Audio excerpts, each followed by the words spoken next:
하나님께서 자기 백성에게 베푸신 큰 은총 중에 가장 큰 은총은 우리를 구원하신 거예요. 그래서 이제 이사야 선지자가 여기 7절에서 이렇게 말합니다. 내가 여호와께서 우리에게 베푸신 모든 은혜와 그의 찬송을 말하리라. 그의 사랑을 따라 그의 많은 자비를 따라 이스라엘 집에 베푸신 큰 은총을 말하리라. 하나님께서 베푸신 큰 은총에 대해서 지금 말하겠다 하면서 8절에 그 구원하신 은총에 대해서 말하고 있습니다. 8절 그가 말씀하시되, 하나님 말씀하신 것이죠. 그들은 실로 나의 백성이요 거짓을 행하지 아니하는 자녀라고 이스라엘을 칭하시고 그들의 구원자가 되셨다 하고 말하고 있습니다. 하나님이 그렇게 이제 이스라엘을 귀하게 여기시고 구원자가 되셨어요. 구원자가 되셔서 어떻게 그들을 구원하셨냐면, 첫 번째는 그들의 모든 환난에 동참하셔서 구원하셨어요. 우리 출애굽기 3장에 보면 하나님께서 모세를 보내시면서 이스라엘 백성들이 지금 당하고 있는 모든 환난을 내가 보고 듣는다 이렇게 말씀하고 있습니다. 여기 이제 3장 7절에 보면 하나님이 모세에게 이렇게 말씀하세요. 여호와께서 이르시되 내가 애굽에 있는 내 백성의 고통을 분명히 본다. 그들이 그들의 감독자로 말미암아 부르짖음을 내가 듣고 있다. 그 근심을 내가 안다. 그래서 내가 내려가서 그들을 애굽인의 손에서 건져내겠다. 너는 그래서 가라 이렇게 말씀하세요. 3장 9절에도 보면 이제 가라. 이스라엘 자손의 부르짖음이 내게 달했다. 애굽 사람이 그들을 괴롭히는 학대도 내가 보았다. 그러면서 모세를 보내고 계십니다. 하나님은 이스라엘 백성들이 이렇게 노예가 돼가지고 고된 노동에 시달리고 대가도 하나도 받지 못하고 매맞고 이제 비참하게 죽어가고 괴로움 당하는 것을 다 보셨어요. 그리고 들으셨어요. 그들의 부르짖음. 그리고 그들의 근심을 아셨어요. 이스라엘 백성들이 당하는 고통 그냥 나하고 무슨 상관이냐 하고 말씀하지 않으시고 그들의 고통을 다 동참하시고 공감하셔서 구원자가 되신 것이죠. 또 자기 앞의 사자로 하여금 그들을 구원하게 하셨다. 이건 이제 하나님이 자기 앞에 있는 사자. 이제 구약 성경에 보면 하나님이 보내신 천사를 이렇게 자기 앞에 있는 사자라고 표현하기도 하지만 앞으로 오실 이 메시아이신 그분, 성자 하나님을 통해서 그들을 구원하신 것을 말씀하고 계십니다. 자기 앞에 사자로 하여금 그들을 구원하셨다. 또 그의 사랑과 그의 자비로 그들을 구원하셨다. 하나님은 말이죠. 많은 자비와 사랑 가지고 계신 분이시기 때문에 그래서 그들을 구원하신 것이에요. 여러분, 하나님은 어떤 사람들이 생각하는 것처럼 피도 눈물도 감정도 없는 차가운 신이 아닙니다. 자기 백성의 고통을 공감하시고 동참하시는 분이 있어요. 성도가 아프면 하나님이 마음이 아프세요.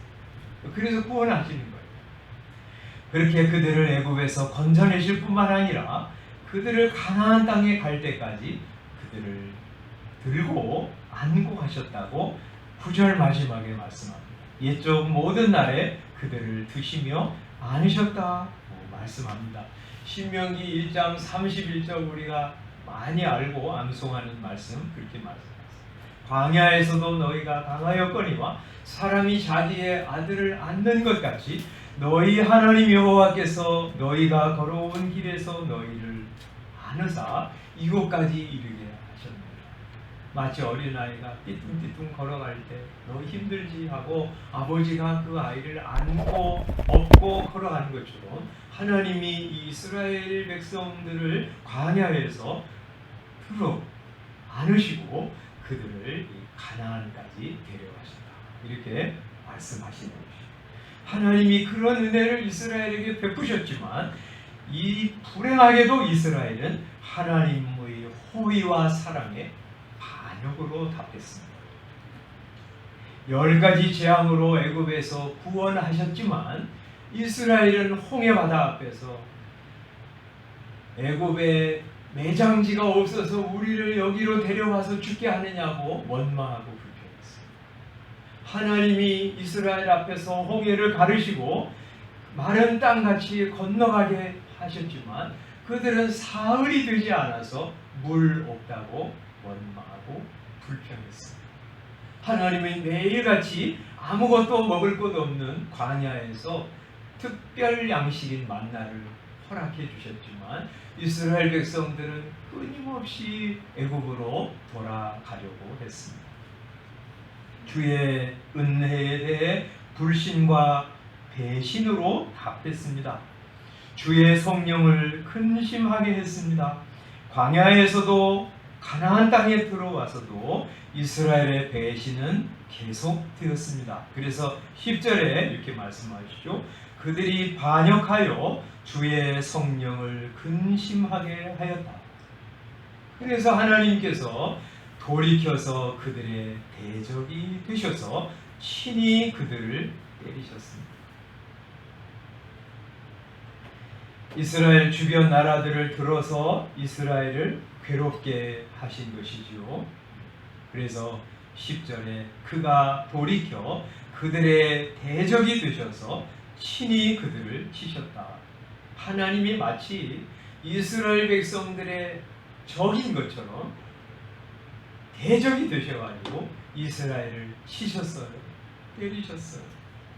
18절에 보면 이런 이제 고백을 하고 있어. 주의 거룩한 백성이 땅을 차지한 지 오래지 아니하여서 얼마 안 돼서 우리의 원수가 주의 성소를 유린하였습니다. 하나님의 성전을 침공하고 파괴하고 불사르는 일들 행했어요. 그러니 하나님의 성소를 유린했으니 백성들 죽이고 재물 빼앗아가고 집을 불사르고 이러는 일들 비일비재하게 일어났습니다. 하나님이 이스라엘의 대적이 되셔서 이방을 들어 이스라엘 백성들을 때리시니까 이스라엘은 괴로움을 당했습니다. 그러자 어떤 일이 벌어졌냐면 11절 백성이 옛적 모세의 때를 기억하게 되었다. 이렇게 말씀하십니다. 옛적 모세 때에 이스라엘을 건져내시고 인도하신 하나님을 기억하게 되었다고 말씀하십니다. 여러분, 이것이 백성들을 괴롭게 하시면서 일으키시는 놀라운 변화입니다. 하나님을 잊어버린 백성이 하나님을 기억하게 하시는 것, 이것이 바로 하나님이 일시적으로 이스라엘의 대적이 되어서 목적하신 것이고요.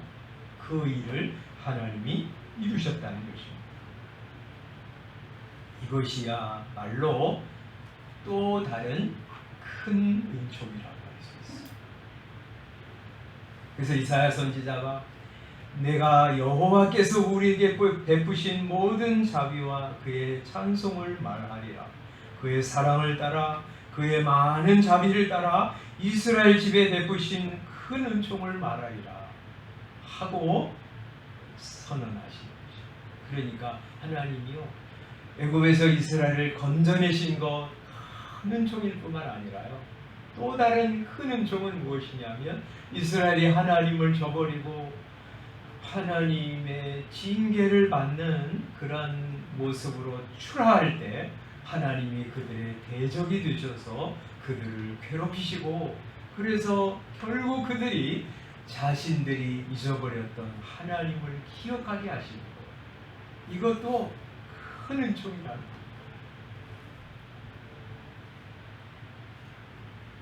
그래서 하나님이 성도, 자기 백성을 치고 때리시는 것, 그것을 우리는 심판이라고 부르지 않고 징계라고 부르는 것입니다. 여러분, 심판과 징계는 달라요. 이제 아주 딱 우리가 대조적으로 말하면 심판은 불신자들을 향한 것이라면 징계는 신자를 향한 것입니다. 자녀를 향한 것입니다. 심판은 하나님으로서 행하시는 일이라면 징계는 아버지로서 하나님께서 행하시는 일이라 할 수 있습니다. 심판은 공의로 행하시는 일이라면 징계는 자비로 행하시는 일입니다. 심판은 하나님이 지으신 피조물들과 결산하면서 하나님이 공의로 대하시는 일이라면 징계는 구원하신 아들을 아들답게 만들어 가시는 사랑에 대해 하나님은 성도들이 교회가 그릇된 길을 갈 때 우리의 대적이 되어 우리를 치십니다. 혹은 질병, 혹은 사고, 혹은 외적의 침입, 전쟁, 혹은 가정의 문제, 경제적인 문제 이런 것들을 가지고 우리를 괴롭게 하십니다. 그렇게 해가지고 하나님을 기억하게 합니다. 등지고 살았던 하나님께 다시 돌아오게 하시는 것입니다. 그래서 징계에 대해서 권면하시는 유명한 구절을 히브리서 12장에 보면, 우리 히브리서 12장 좀 볼 텐데, 거기 보면 하나님께서 자기 백성을 고난으로 징계하시는 것을 이제 말씀하면서, 여기 이제 그냥 훑어만 봐도요, 5절에 보면 징계라고 하는 말을 하고 계세요. 내 아들아 주의 징계하심을 경히 여기지 말라, 이렇게 말씀하죠. 또 6절에 주께서 그 사랑하시는 자를 징계하시고, 또 7절에 너희가 참음은 징계를 받기 위함이라. 어찌 아버지가 징계하지 않는 아들이 있으리요. 8절 징계는 다 받는 것이거늘. 9절 우리 육신의 아버지가 우리를 징계하여도, 이렇게 10절 그들은 잠시 자기의 뜻대로 우리를 징계하였거니와.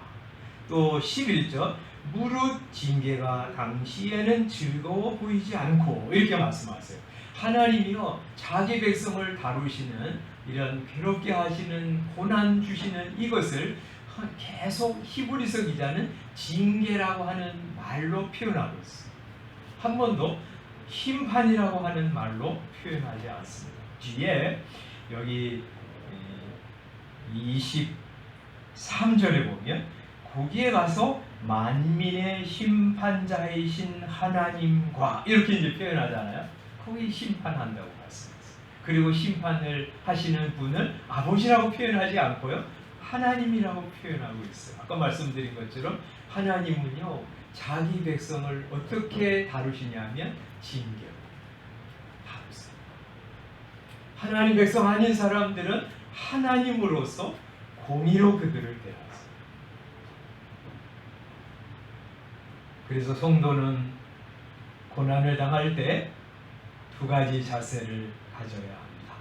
하나는 고난을 가볍게 여기지 않는 거예요. 그죠? 5절에 말씀하세요. 내 아들아 주의 징계하심을 경히 여기지 말아라. 가볍게 여기지 말라는 거예요. 고난을 통해 주시는 메시지를 흘려듣지 말라는 것입니다. 하나님이 고난을 가지고 우리에게 말씀하시는 메시지가 있어요. 그것을 들으라는 거예요. 그거 별거 아니라고 거절하지 말라는 것이에요. C.S. 루이스라고 하는 분은 고통, 고난을 뭐라고 말하냐면 하나님이 자기 백성을 향해서 말씀하시는 하나님의 확성이라고 말했어요. 여러분, 성도에게 하나님 말씀하세요. 성경을 통해서, 또 설교를 통해서, 또 경건한 사람들의 권면과 혹은 책망을 통해서 말씀하세요. 근데 안 듣잖아요. 그러면 하나님이 뭐 하세요? 징계하세요. 혹은 사고 혹은 질병 혹은 국가적인 재난, 경제적인 문제, 가족이 속썩이는 거, 이런 것을 통해서 우리를 징계하세요. 하도 안 들으니까 큰 소리로 말씀하시는 거예요. 직접적으로 우리의 오감으로 경험하도록 말씀하시는 것입니다. 그럴 때 하나님이 말씀하시는 메시지를 듣는 거예요. 아, 내가 그럴 때에 지금 살아가고 있구나. 지금 하나님을 등지고 살아가고 있기 때문에 하나님이 내게 이 재난을 가지고 말씀하시는구나 하고 다 깨닫고 가볍게 여기지 말고 돌아옵니다. 하나님보다 더 좋은 거 그 크게 여기고 사랑하고 거기 내 인생을 올인할 때 하나님이 그거 내려놔 하고 말씀하세요. 그거 듣는 거예요. 그거 듣고 내려놓는 것이죠. 경히 여기지 말라고 그랬어요. 징계를 받을 때 또 하나 낙심하지도 말라고 그랬어요. 아마 이건 반대되는 생각일 거예요. 꾸지람을 받을 때 5절 낙심하지 말아라. 하나님께서 이렇게 나한테 고난을 주시고 괴롭게 하시는 것을 보니 나는 하나님이 싫어하시는 사람인가 봐. 나는 버림받은 사람인가 봐. 나는 하나님으로부터 끊어진 사람인가 봐. 그렇게 생각하면서 낙심하지 말라고 하세요. 성도를 향해 가하시는 고난은 사랑의 징계라고 하는 사실을 잊지 말라고 하십니다. 왜냐하면 6절에 이렇게 말씀하세요. 주께서 그 사랑하시는 자를 징계하신다. 그가 받아들이시는 아들마다 채찍질 하시기 때문이다. 이렇게 말씀하세요. 여러분, 징계가 오면 그게 하나님이 나를 여전히 관심 가지고 돌아보고 계시다고 하는 표라고 생각하면 딱 맞아요. 도리어 말이죠. 하나님을 등지고 멀리 가는데 하는 일마다 잘 아무 문제도 없어요. 그거야말로 심각한 일이에요. 돈도 잘 벌리고 행복해요. 가정도 평안해요. 그게 문제예요. 그러면 그 사람은 사생자일 가능성이 많아요. 하나님의 자녀 아닐 가능성이 많습니다. 하나님의 자녀는 말이죠. 그릇된 길, 멸망의 길 걸어가면 하나님이 그냥 버려두지 않았어요. 왜? 자기 백성을 징계를 통해서 하나님의 백성다운 사람으로 만들어 가시기 때문에. 제가 송파제일 교회 있을 때 그 당시에 최 집사님이라고 하는 분이 계셨어요. 몸은 교회 안에 이제 신앙생활, 교회 생활하고 있었어요. 그런데 마음은 하나님을 떠나 있었습니다. 어느 날 조기 축구하다가 다리가 부러졌어요. 다리가 부러져서 운동장에서 엉엉 울었습니다. 사람들이 달려왔습니다. 너무 아파서 이렇게 우는구나. 근데 그분은 아파서 우는 것이 아니었어요. 내가 이렇게 하나님을 등지고 멀리 떠나가는데 하나님이 돌아오게 하시려고 나를 지금 때리시는 거, 그거 메시지로 받고 하나님이 나를 버리지 않죠. 나는 버림받은 사람이 아니구나. 하나님이 나를 여전히 사랑하시는구나. 그래서 하나님께 돌아오게 하시는구나 하고 깨닫고 감사의 눈물로 엉엉 울었다. 다윗의 고백이 그것입니다. 다윗은 시편 119편 75절에서 여호와여 내가 알거니와 주의 심판은 의로우시고 주께서 나를 괴롭게 하심은 성실하심 때문입니다. 하나님이 나를 괴롭게 하시는데 뭐 때문에 나를 괴롭게 하시나? 나를 미워하시기 때문에, 그래서 나를 괴롭게 하시는 것이 아니라 주님이 성실하기 때문이다. 뭐에 성실하다는 말이에요? 하나님이 말이죠. 우리를 구원하실 때 원대한 계획을 세우셨어요. 허랑방탕하게 살던 사람이 예수 믿고 이전과 하나도 다르지 않게 그냥 허랑방탕하게 살다가 천국만 가게 하시려고 구원하신 것이 아니에요. 추하고 지저분하게 살던 사람이 예수님만 믿고 그리고 그대로 살다가 천국만 가게 하시는 것이 하나님의 목적이 아니셨어요. 요새 제가 여러 번 이제 말씀하잖아요. 로마서 8장 29절에 이렇게 말씀하세요. 로마서 8장 29절 찾아보셨으면 좋겠어요. 중요한 말씀이에요. 하나님이 우리를 구원하신 원대한 목적을 29절에 이렇게 말씀하세요. 한번 읽어보겠습니다. 시작. 하나님이 미리 아신 자들을 또한 그 아들의 형상을 본받게 하기 위하여 미리 정하셨으니 이는 그로 많은 형제 중에서 맏아들이 되게 하려 하심이라. 또 미리 정하신 그들을 또한 부르시고 부르신 그들을 또한 의롭다 하시고 의롭다 하신 그들을 또한 영화롭게 하셨느니라. 여러분, 하나님이 미리 하신 자들을 그 아들의 형상을 본받게 하기 위하여 미리 정하셨어요. 하나님이 우리를 창세전에 구원하시기로 택정하셨어요. 어떤 이유, 어떤 목적을 가지고 택정하셨냐면 그 아들의 형상을 본받게 하기 위해. 그 아들이 누구예요? 예수님. 예수님의 형상, 예수님의 성품을 닮은 사람으로 만드시기 위해서 우리를 창세전에 택정하셨어요. 그래서 예수님은 우리 많은 형제들의 맏아들이 되게 하신 거예요. 예수님은 우리의 형님이세요. 그래서 우리 예수 믿는 모든 성도들은 예수님의 동생들이에요. 예수님과 거의 방불한 성품, 아름다운 성품을 가진 사람들로 우리를 만드시기 위해서 창세전에 선택하신 거예요. 그렇게 선택하신 사람들을 하나님이 때가 되어 부르셨어요. 부르신 우리를 예수 믿고 의롭다고 하셨어요. 그리고 의롭다고 하신 그 성도를 영화롭게 하셨어요.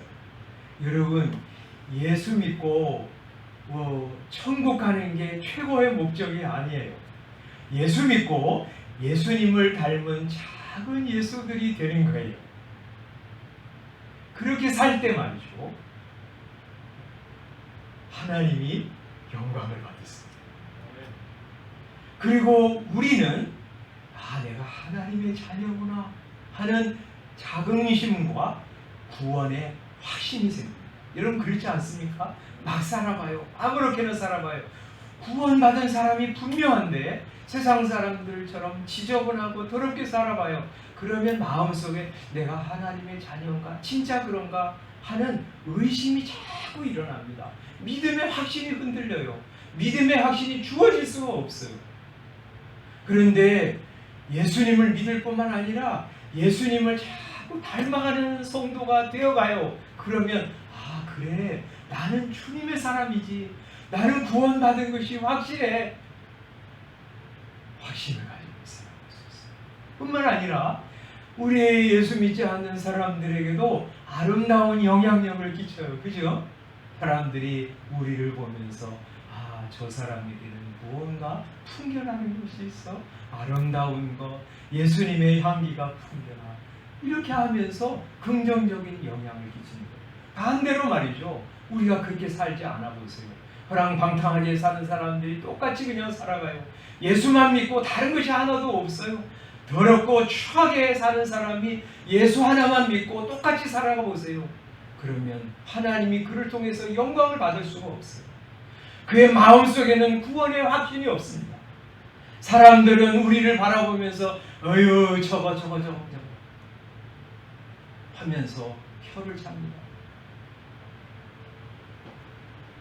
하나님은 말이죠, 우리를 예수 믿어 천국 가게 하는 것뿐만 아니라 예수 닮은 그 아들의 형상을 본받은 사람이 되게 하기 위해서 목적하시고 우리를 택정하십니다.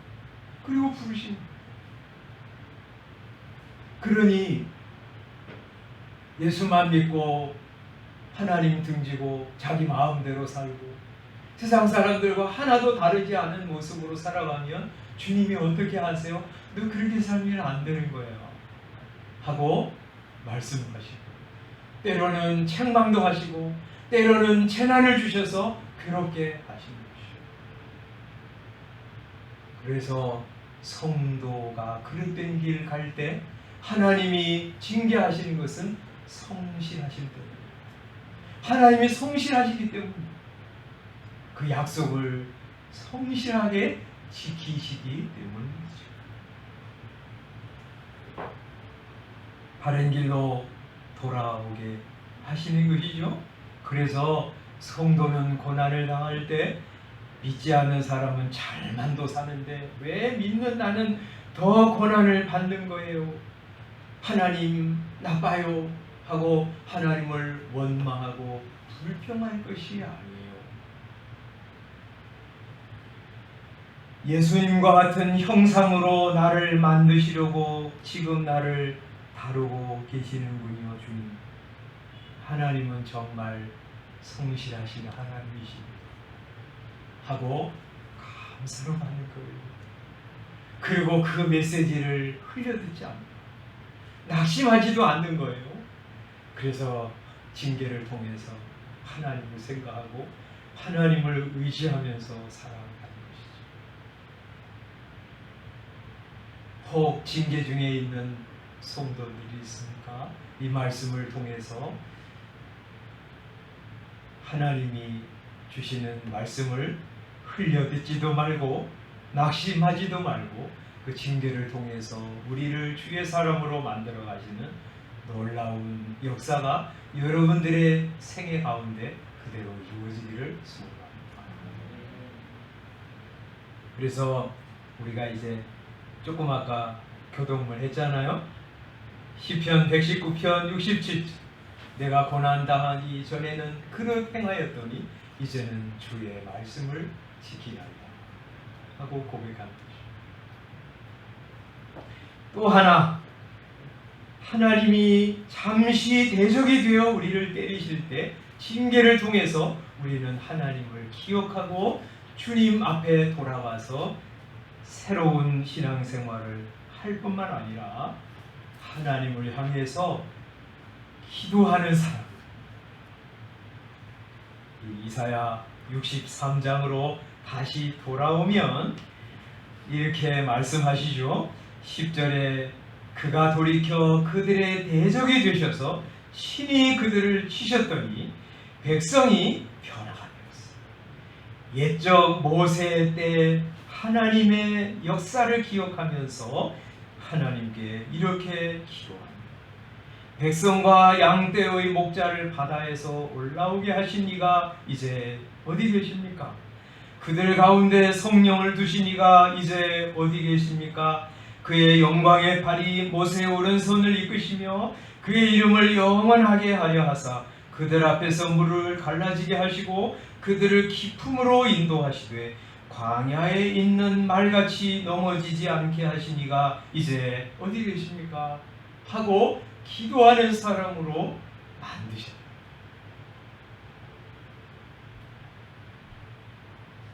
옛날 모세 시대에 하나님께서 이스라엘 앞에서 홍해 바다를 가르셨잖아요.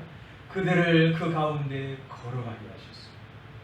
그래서 이제 그것을 12절, 13절에 말씀하시는 거예요. 모세의 오른손을 이끄셔서 그들 앞에서 물을 갈라지게 하시고 깊은 바다 속으로 하나님께서 그들을 인도하셨는데 광야를 향해 막 달려가는 말처럼 넘어지지 않게 하신 그 하나님 지금 어디 계십니까? 그때 홍해 바다 앞에서 물을 가르시고 우리를 구원하신 그 하나님 지금 어디 계십니까? 하고 기도하는 사람으로 만드신다. 또 11절에 말씀하죠. 백성과 양떼의 목자들을 그 홍해 바다에서 올라오게 하신 그 하나님 지금은 어디 계십니까? 그들 가운데 성령을 두신 이가 이제 어디 계십니까? 하고 기도하는 사람으로 만드신다. 14절 여호와의 영이 그때 그들을 골짜기로 내려가는 가축같이 편히 쉬게 하셨도다. 이제 꼴을 풍성하게 먹고 쉴만한 물가로 내려가는 가축같이 이스라엘 백성들을 편히 쉬게 하셨다. 주께서 이와 같이 백성을 인도하셔서 이름을 하나님의 백성의 이름을 영화롭게 하셨습니다. 그때처럼 하나님 우리의 교회에 평안을 주옵소서. 우리 교회가 영화롭게 되게 하소서. 세상에서 존경을 받게 하소서 하고 기도하는 사람으로 만드신다는 것입니다. 여러분, 징계를 통해서 하나님 이렇게 잃어버렸던 하나님을 기억하고 하나님께 돌아오게 하실 뿐만 아니라 이제 그 성도를 통해서 교회의 현실을 바라보게 하시고 그리고 그 교회를 위해서 기도하는 사람으로 만들어 가시는 것입니다. 예수 믿기 전에 우리의 관심은 자기였습니다. 내 꿈, 내 계획, 내가 세상에서 잘 되는 것, 내 이름을 영화롭게 하는 것, 그것이 관심이었다면 예수 믿고 사람의 관심이 바뀝니다. 그렇죠? 하나님에 대한 관심, 교회에 대한 사랑, 잃어버린 사람을 구원하고자 하는 마음, 교회가 회복되기를 원하는 마음으로 그의 관심이 바꾸어집니다. 그러다가 말이죠, 예수님 잘 믿다가 다시 세상으로 마음을 빼앗기면요, 다시 그의 관심은 자기 명예, 자기 권력, 자아실현, 내 꿈을 펼치는 것, 이것으로 돌아가 버려요. 그런데 하나님께서 징계를 통해서 그 사람을 하나님께 돌이킬 때 그 사람의 관심사도 다시 바뀌어요. 그래서 하나님께 돌아온 사람, 마음이 진정으로 하나님께 돌아오는 사람은 하나님의 이름, 하나님의 나라, 하나님의 뜻에 대한 관심이 생겨납니다. 하나님이 본래 보여주신 교회의 영광스러운 모습과는 동떨어진 현실 교회의 모습을 보면서 마음에 안타까움이 생깁니다. 세상 위에서 지탄받고 조롱받는 성도들과 교회의 모습을 보면서 마음이 아픕니다. 교회와 함께 하나님의 이름이 훼손당하는 것이 편치 않습니다. 어떻게 하면 교회가 다시 회복될 수 있을까 생각하게 됩니다. 어떻게 해야 교회를 일신할 수 있을까? 어떻게 해야 하나님의 이름이 세상에서 영광을 받을 수 있을까? 그래서 성도는 자연스럽게 하나님을 향해서 간구하게 되는 것입니다. 하나님, 교회를 회복시켜 주십시오. 저를 변화시켜 주십시오. 경건의 능력을 다시 회복시켜 주십시오. 우리 성도들에게 성령을 부어 주십시오. 그래서 예수님의 복음에 감사하고 감격하게 해 주십시오. 죄를 철저히 회개하면서 살아가게 해 주십시오. 세상이 전부라고 생각하면서 살지 않게 해 주십시오. 영원에 잇대어 사랑하는 성도들이 되게 해 주십시오. 교회 위상이 다시 회복이 되어서 세상이 교회를 우러러보고 존경하고 믿지 않는 사람들이 교회 안으로 들어오는 역사가 일어나게 해 주십시오 하고 하나님께 부르짖게 됩니다.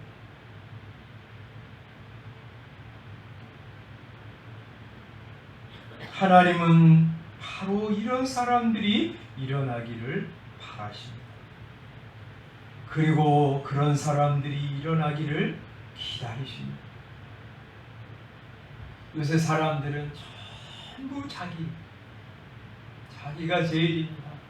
자기 생각, 자기 뜻, 자기 감정. 그거 조금이라도 누가 건드리면 불같이 화를 냅니다. 그 영향을 받아서 우리 그리스도인들도 자기가 하나님보다 더 위에 있는 사람들이 너무 많습니다. 자기 잘 먹고 자기 가족만 잘 살면 그만이라 생각하며 살아갑니다. 그런 우리를 향해서 주님께서 주기도를 가르치십니다. 온통 세상이 하나님의 이름을 무시하고 조롱해도 얘들아, 너희는 아버지의 이름이 거룩히 여김을 받으시기를 저는 소원합니다 하고 기도하더라 가르치셨습니다. 사람들은 전부 자기 나라, 자기 왕국을 세우기 위해 혈안이 되어 있는데 그런 시대에 사는 우리들을 향해서도 주님이 우리에게 말씀하시는 것입니다. 얘들아, 하나님의 나라가 너의 심령 안에 임하기를 기도해. 너의 가족들의 마음속에 하나님의 나라가 세워지기를 기도해. 우리 성도들의 심령 속에 하나님의 나라가 풍성하게 세워지기를 기도해. 많은 사람들 그들 마음속에 하나님의 나라가 세워지기를 기도해라 말씀하세요. 사람들 다 자기 계획, 자기 뜻을 이루려고 올인을 합니다. 주님이 우리에게 말씀하세요. 뜻이 하늘에서 이룬 것처럼 땅에서도 이루어지기를 기도하라. 그래서 하나님의 뜻이 이 땅에 이루어지기를 소원합니다. 하나님이 저를 통해서 우리 교회를 통해서 주의 뜻을 이루어 가 주십시오 하고 기도하면서 그것이 주 앞에 돌아와서 예수님을 구주로 믿고 회개하여 주님의 나라 위하여 살아가는 사람들의 기도와 간구입니다. 오늘 두 가지 말씀드렸습니다. 하나님은 택한 성도를 사랑하십니다. 그래서 우리가 그릇된 길 갈 때 내버려 두지 않으시고 징계하십니다. 그 징계를 통해서 하나님이 나를 성실하게 대하고 계시는구나, 나는 하나님의 자녀구나 하고 확인하고 감사하면서 그 징계를 경히 여기지도 말고 낙심하지도 말고 하나님의 메시지를 잘 받아서 주를 생각하면서 살아가는,